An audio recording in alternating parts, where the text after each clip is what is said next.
If you don't know me, I want to get to know you. But tonight, before we hit the sermon, I just thought lots of times we do, I interview people or we have a panel. And so just when we started talking about it, I felt like the Lord just really laid this panel on my heart. And so tonight we're going to spend a little time interviewing. And I was like, what's the appropriate name to introduce this gang? And I want you guys to meet my legacy. So will you welcome my daughter and daughter-in-law, Emily? Come on. Yay, come on. Guys, we're gonna sit and chat. But I know this is kind of exciting. When the girls were younger, or all of our kids, we kind of kept them, a little bit in the dark. But I called them when they all three said yes. I was like, it is God. So we're gonna go with it. So I have some questions here to ask you guys, and they have assigned to me what I can and cannot ask. So we'll see how well I stick to that. But anyway, why don't you guys do this? I want you to introduce yourself, who you are, how you know me, where you fall in line with the age thing and all that kind of stuff. Because not everybody here has met you guys, so. Hi, I'm Gloria. I am the oldest of Martha Fry's children. Awesome. Anything else? You want to share with what you're doing in life and all that stuff right now? Emily? No, just talk about as you're kind of developing your love for hospitality. Okay, you want me to do a dad? I'll just tell you. She's doing like hospitality and loves it and putting on events and stuff like that. So she's phenomenal at it. She's really good at it. Sweet. Well, my name's Emily. I'm not actually originally a Fry. I married Caleb, their brother, just this summer. So I'm a new Fry. Yay! Fresh Fry. What did I say? Fresh Fry. I was trying to. Welcome to the Fry jokes. Yes, okay. There it is. And I have the privilege of serving on staff here, so it's been awesome. So wait, go back to you. Yes. So how long have you been attending C3? I've been at C3 since I was in the 4th grade, so a long time. Right. I actually went through our college and started working actually as Martha's personal assistant and just kind of fell in love with ministry in the church, so. Yes. And before she loved Caleb, she actually loved Caroline and Gloria. Yeah, we were first. best friends, and then, Caleb was there too. Yeah. It's good. I know. So we have lots of fun of before dating Emily pictures, Oh, yes, there's many. Very embarrassing. I really hope we don't. Yeah, I didn't even think of that, or I totally would have done that. I know, Next time. I know. Next time. Okay.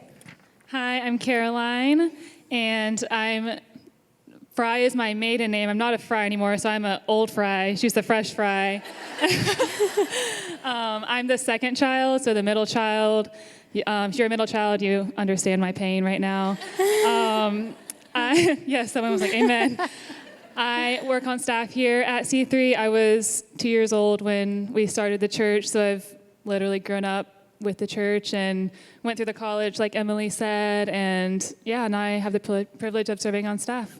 So, I love it. Awesome. Well, since you have the microphone, I want to ask you, tell us something like, what do you do to be the best you? What are some things you do to just constantly be working on yourself and live the best you that God created you to be? So when I was thinking about this question, the first thing I thought of was, if you've ever been in an airplane before, they tell you, you have that oxygen mask, and they say, put it on yourself first before you help other people, because you can't help other people if you're not, working on yourself. And so the way that I do that is I get up early, and I have my quiet time. I listen to worship music, I journal, I pray, whatever it looks like for that day. And that's just the first thing I do. I want to give God, that minute, those minutes, and that's just my way of putting on my oxygen mask so that throughout the day, if I run into anything, if the devil tries to come at me, I have that as my foundation for the day. And, it just makes a big difference, because the days that I don't do my quiet time, I can tell the difference. Or the seasons that I don't do my quiet time, I can tell the difference.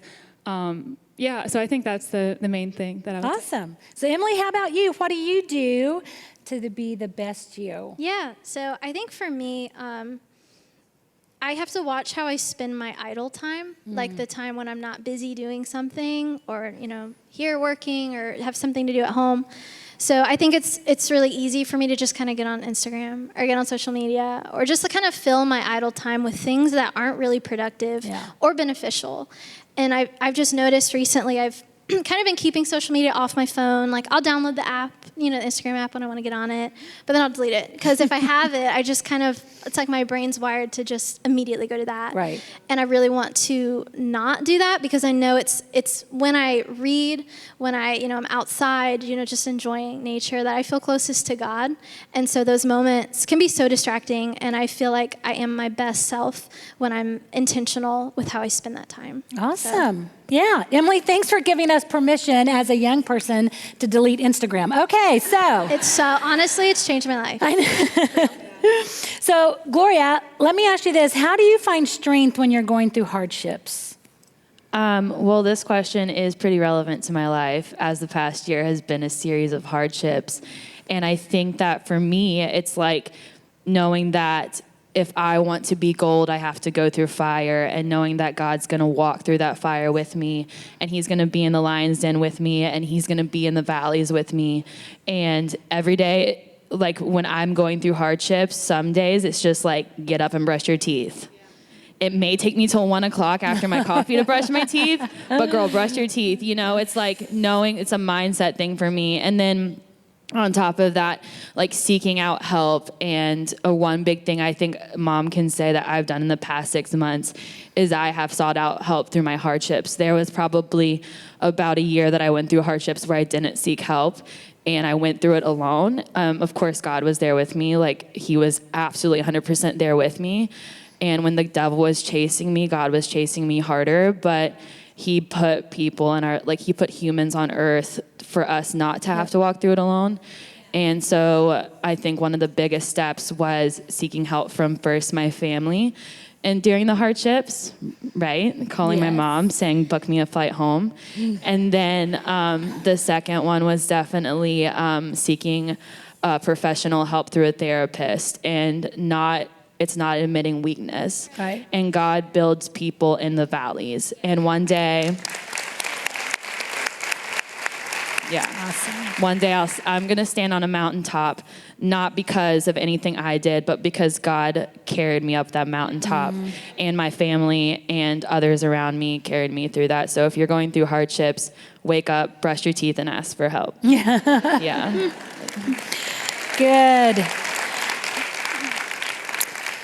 Matt and I have promised our kids no financial provision, except we have said we would pay for counseling. So probably because we put them there. Okay, so anyway. Yes, ma'am.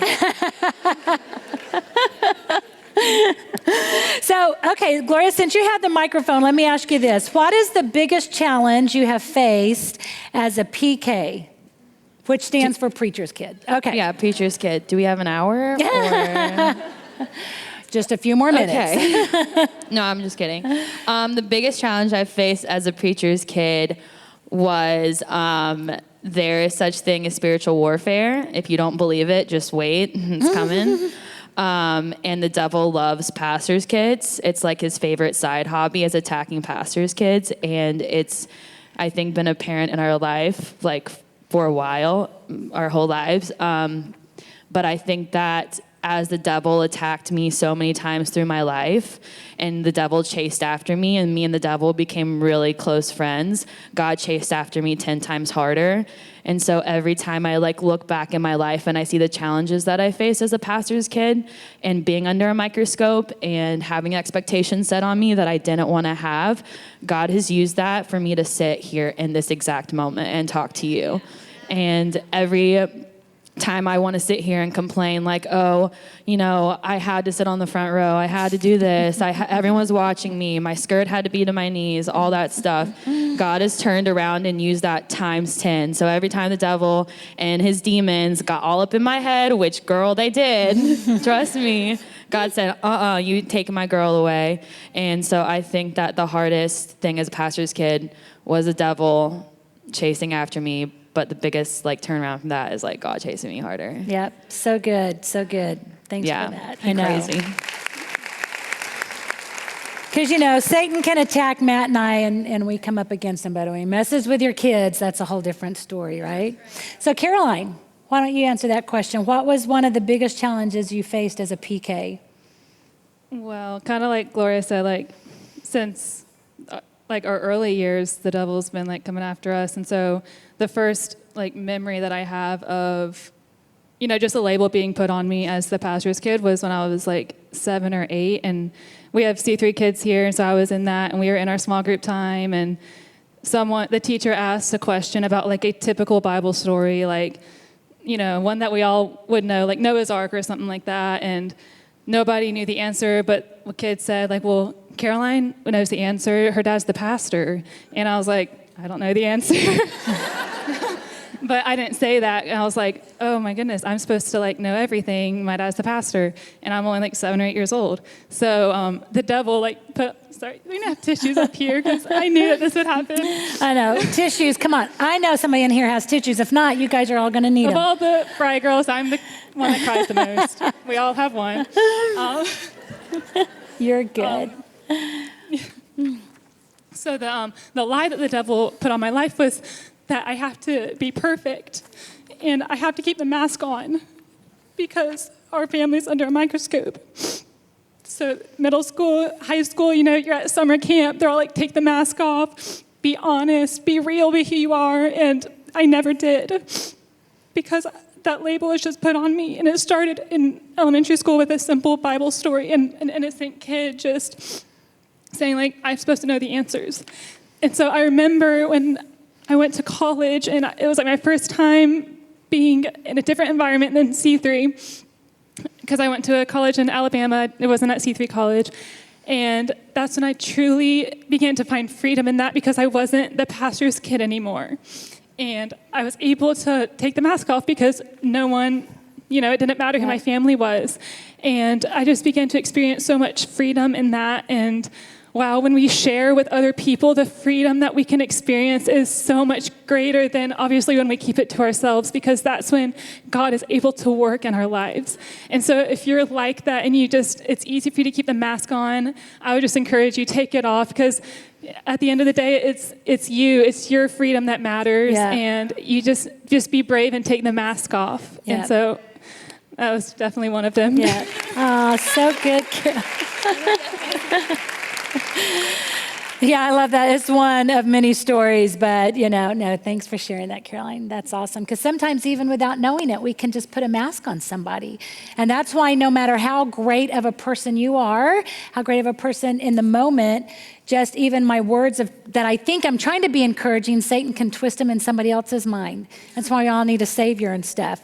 So let me lighten the mood for just a moment and ask, what did you guys, each one of you get to answer this, what did you want to be when you were younger? Like, when you were younger, what did you want to grow up and be? She keeps looking at me because she was like, you're going to answer this question? Because when I was younger, I always said, I wanted to be a cash register. Everyone was like, no, it's a cashier. And I'm like, no, it's a cash register. Like, I want to push the buttons on the cash register. Like, I want to be that person. So, I haven't really lived out that dream yet. So if you're hiring at Target or Walmart, I want to live out that dream. I'm the girl. Emily, what did you want to be when you were younger? I was a kid that wanted to be something different, like every day of the week. I wanted to be a vet for a while until I realized, like, you don't just get to play with animals. Like, you have to do, like, nasty stuff. I was like, no.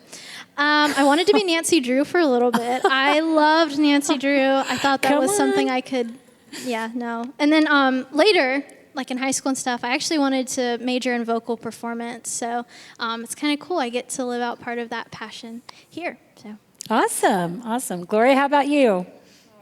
This wasn't my question. No, I'm just kidding. When I was a little kid, I wanted to be the girl in the Welch's grape juice commercial.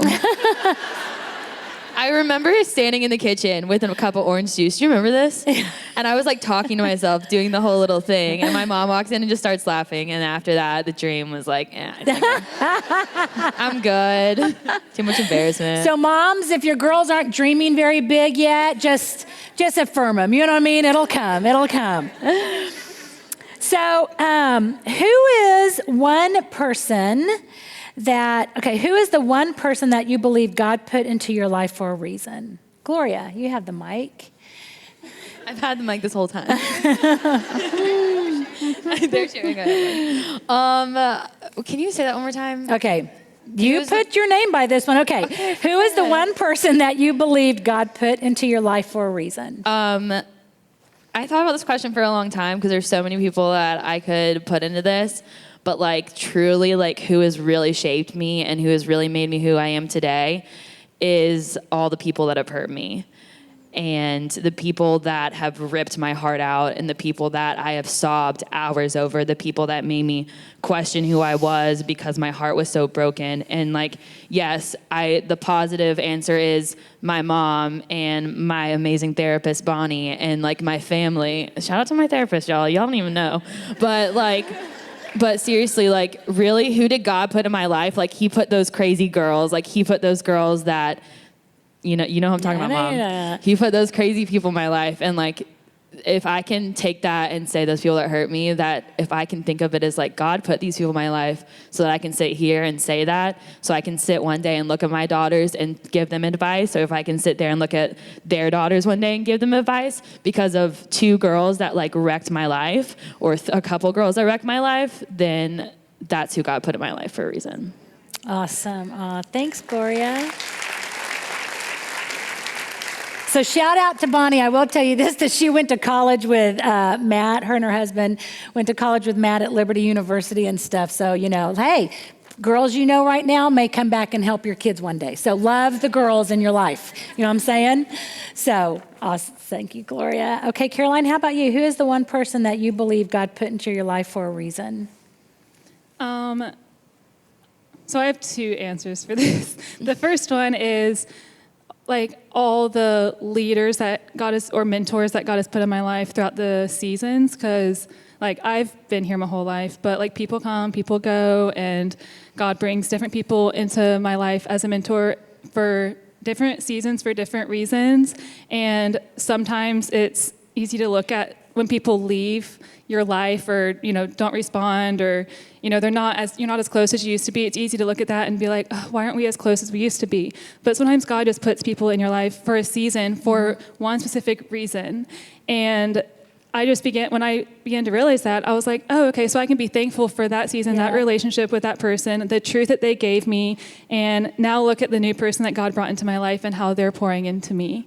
And so that's the first part. The second part is my mom. She is someone who, obviously Gloria said it, she's like shaped us and made us who we are, and she's been there through it all. Oh my gosh, I need a tissue. I'm not going to be able to preach after that. Okay. And now my mentor is going to be like, wow, that's amazing that she actually said that. Because we haven't actually always had like the most open and best healthy relationship. So over the years, God has brought us closer together. And, when no one else is there for you, I don't know if you have a good mom or if you don't, but if you have a good one, work on that relationship, build that relationship with your mom, because there's something special and unique about a mother-daughter relationship. And the person that you might be praying for and looking for as a mentor in your life might be right in front of you. It might be an aunt or your mom or your grandma or someone like that. And so when I realized that God had given me like an amazing mom, that's when we started like working on our relationship and getting closer together. So. Yep. Oh. That made this whole panel worth it. But yeah. We're doing it again next. We're doing it next week. Next Sunday, we're doing this panel. No, but you know what, moms? I mean, you guys, if you've been around C3, Matt and I, honest, but you just never stop working on relationships that matter. You just never stop. I heard a story of a dad and a son who had a big rift. Something just happened in their family, and they were having trouble even communicating, so much emotion in it. And they just said, every Tuesday we're going to go meet at a Mexican restaurant. And he said for the first couple meetings, they didn't even say anything, but they were both committed to making the relationship work. And if we have to eat lunch and sit in silence, well, at least it's a start, So you work on relationships, healthy ones that matter. And, listen, you may say, I don't have a spiritual mom. That's why God gave us each other. He will give you, he will fill those voids, So don't leave here going, I don't have a spiritual mom or, mom. No, say, okay, God, then who's going to fill that void? Who's going to be that spiritual mom? Okay, Emily, last but not least, here it is. This is you. What is one gift you have that you would love to use to help build the kingdom of God? Yeah, well, I kind of said it earlier, but when I was in high school, God definitely gave me a passion for singing and just the creative arts. And it's been really cool coming on staff, working for you, just seeing God transform my life through using those gifts in the church. And so I wanted to answer this question really just to encourage all of you ladies, just keep showing up, keep serving, keep using the things that God has, sorry, distracted. I know. Very distracted. What? Squirrel. I didn't send notes. I don't have a sermon. I'm so nervous. No, but just, look at what God's put in your hands, even if it looks really small, and just know that God can take that and he can transform your life, and he can transform so many others' lives if you just offer that to him. Yeah. And so get involved. I just started, I danced on the C3 Kids dance team because I wanted to be up here in 4th grade. And I was like, God, I'm just going to, be where I am right now. And it was C3 Kids dance team, and then it was C3 Kids vocals, and then Zeal vocals. And now I'm so, so blessed to be able to be a part of this team. So yeah, that would be what I really want to encourage you guys. Such great advice and wisdom. So, man, isn't this awesome? I'm so excited for my legacy. And I don't know if you heard, but one of the girls said grandkids, nieces and nephews. So I'm like, yes, there will be a day. The legacy will continue. Hey, listen, let's give it up for the girls real quick.